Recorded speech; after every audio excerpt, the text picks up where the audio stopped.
নমস্কাৰ, মই পৰিস্মিতাই মোৰ অন্য এটা ব্লগলৈ আপোনালোকক স্বাগতম জনাইছোঁ। আজি চোতালতে বহি টেঙা খাবলৈ লৈছোঁ। ভাই বোৱাৰীজনীয়ে টেঙা কাটি আছে, ছোৱালীয়ে আকৌ বাকলিকে খাবলৈ উৎপাত কৰিছে। ৰবাব টেঙা খাই কোনে কোনে ভাল পায় কমেণ্ট এটা কৰি জনাবলৈ নাপাহৰিব। এয়া টেঙা ফুটিওৱাত ৰাখিছোঁ। ভনী ভনী বুলি ভনী ভনী বুলি মাতো মৰমতে, কিয় বেয়া পালা অকণমান কথাতে, হেৰা বুলি মাতিবা পোহৰে পাছতে, চাহ জলপান দিবা গৈ সৰিয়নিৰ মাজতে, আলিতে বহি খাম ইটোৱে সিটোক চাই চাই চাই, তেতিয়াহে জানা ভন্টি মৰম বেথা বাঢ়িব, মৰম চেনেহ বাঢ়িব আমাৰ।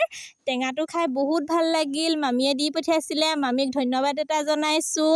আপোনালোকে কোনে কোনে টেঙা খাই ভাল পায় কমেণ্ট এটা কৰি দিব, আৰু মোৰ ভিডিঅ'বিলাক ক'ৰ পৰা চাই আছে জনাবলৈ নাপাহৰিব। আজিলৈ আহিছোঁ, বহুত বেছি ধন্যবাদ।